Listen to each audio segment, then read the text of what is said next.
SpaceX's S38 static fire test failed spectacularly on September 18th, and the reason why could derail everything.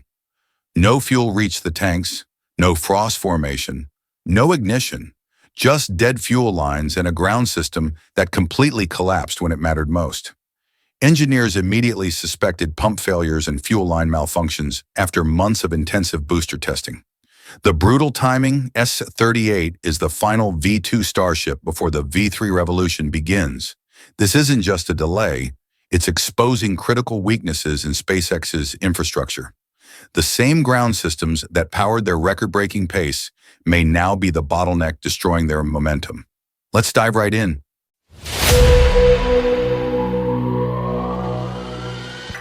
At exactly 6:47 a.m. Central Time, SpaceX's tank farm came alive with activity. Massive venting clouds signaled the beginning of what should have been S38's triumphant static fire test. The orbital launch mount's chopsticks moved into position, the ship's quick disconnect arms sealed against Starship's hull.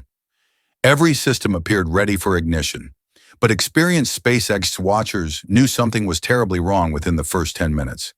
The missing piece? Frost formation on S38's tanks.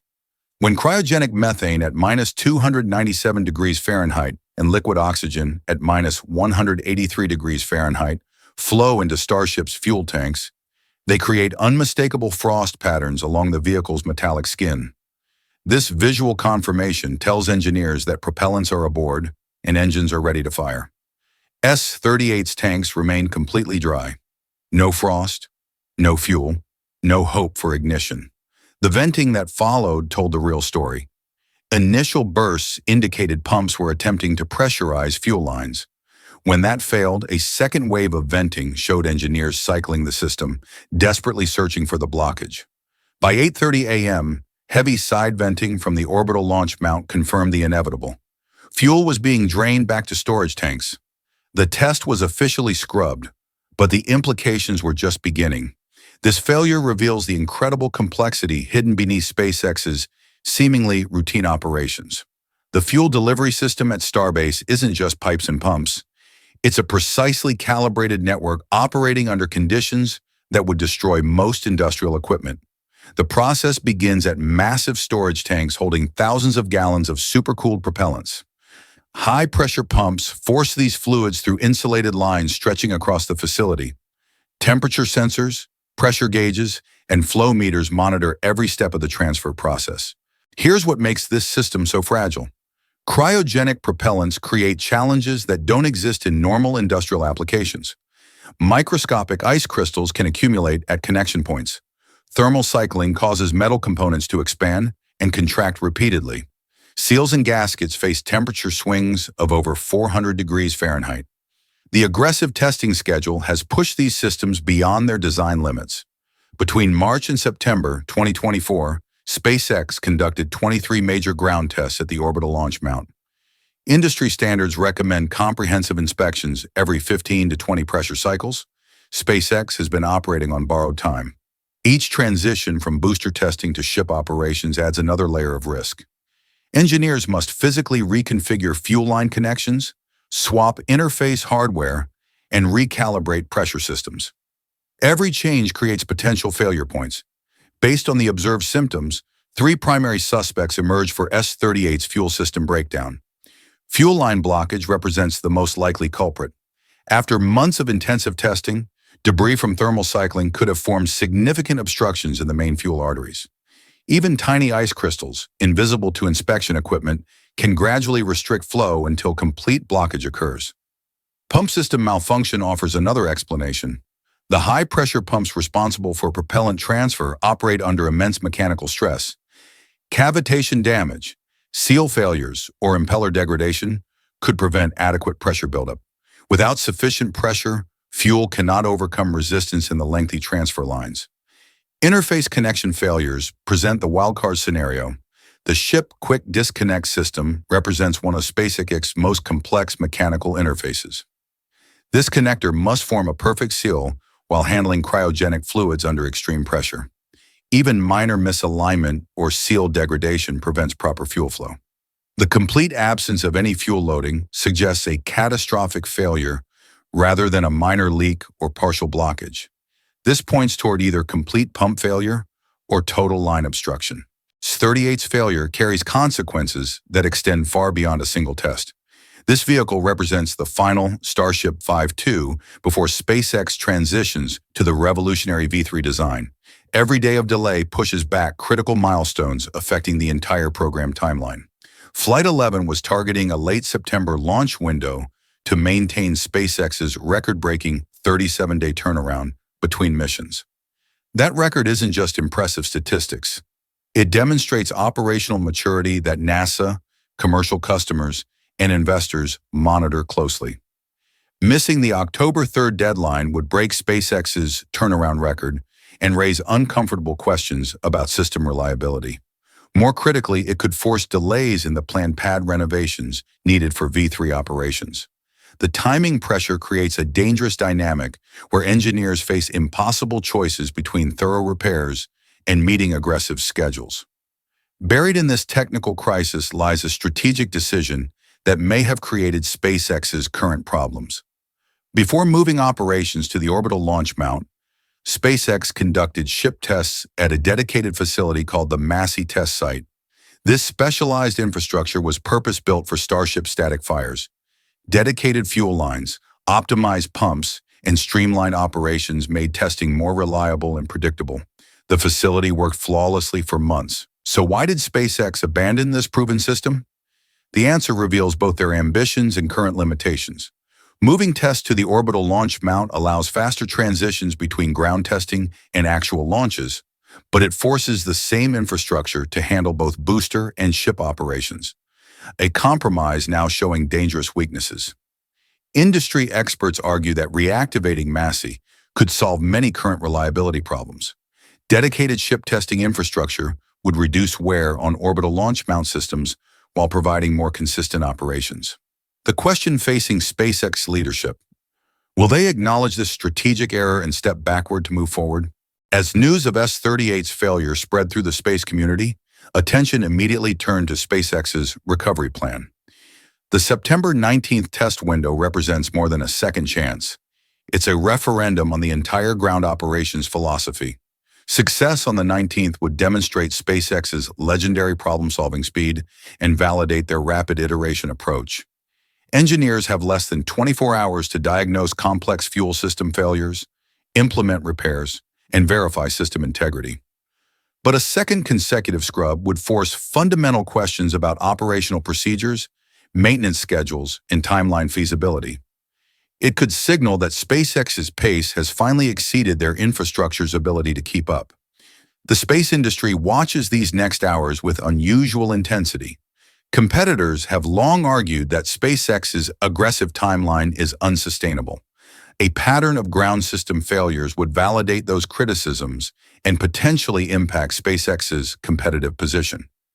Behind the technical failures lies a human story that rarely reaches public attention. SpaceX engineers have been working around-the-clock schedules to maintain the company's ambitious timeline.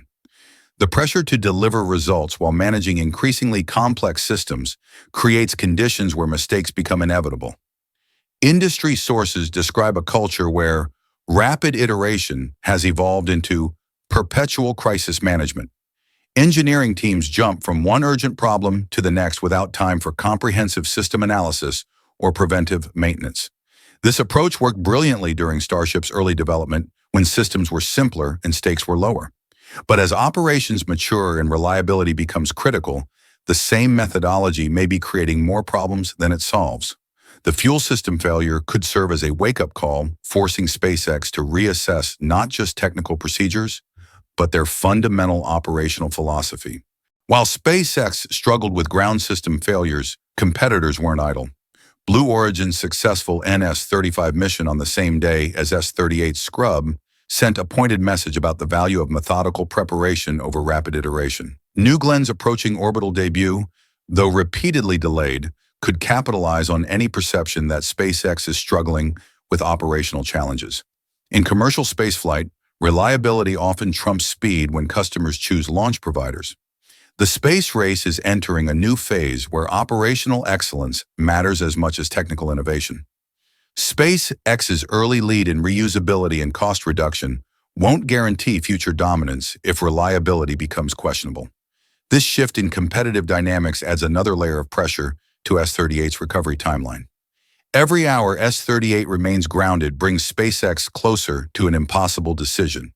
The company has committed to major pad renovations after Flight 11, transforming the orbital launch mount to handle more powerful V3 operations. If Flight 11 slips into late October, what happens to the renovation schedule? SpaceX faces brutal choices: delay the V3 transition or risk launching with insufficient testing. Neither option aligns with their aggressive Mars colonization timeline. The renovation work isn't optional. V3 Starships will generate significantly more thrust and require upgraded infrastructure. Delaying these improvements could bottleneck the entire program for months. This creates a cascade of pressure flowing down to every technical decision about S38's repairs. Quick fixes might get Flight 11 off the ground, but could compromise long-term reliability. Thorough repairs might miss critical deadlines. As SpaceX engineers work through the night diagnosing fuel system failures, they're confronting fundamental questions about sustainable space operations. The S38 crisis could catalyze important changes: renewed focus on preventive maintenance, systematic infrastructure upgrades, and perhaps a more measured approach to testing schedules. The alternative is continuing current practices and accepting periodic failures as the cost of maintaining pace. This approach worked during development phases, but may not survive the transition to operational spaceflight. The next 48 hours will reveal which path SpaceX chooses and whether their ground systems can match the ambitions of their rockets.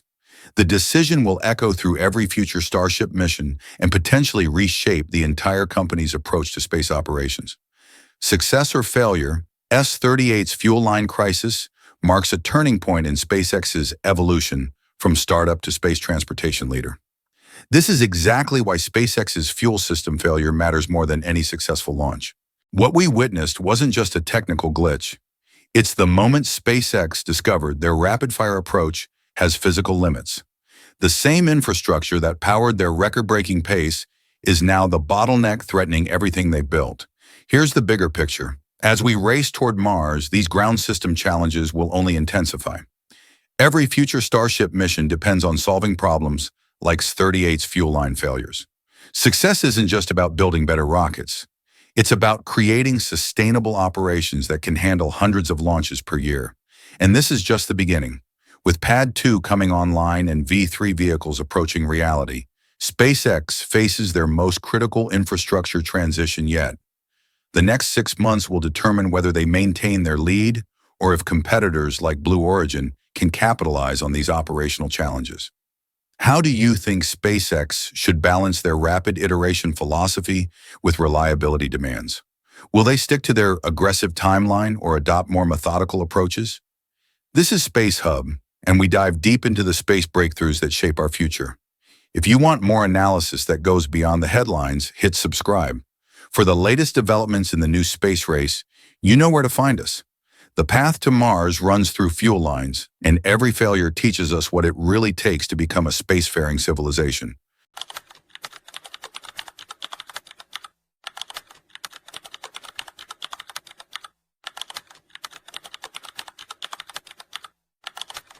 Yesterday at Starbase, SpaceX's water deluge system at 30% power created something incredible. Jets so powerful they nearly reached the tower's disconnect arm. Engineers are stunned because SpaceX is likely running 350 to 400 psi, crushing NASA's 300 psi SLS system. When complete, this will unleash 400,000 gallons in 30 seconds to handle 33 Raptor engines. With Block 3 launch months away, this proves Pad 2 is nearly ready. Let's dive right in.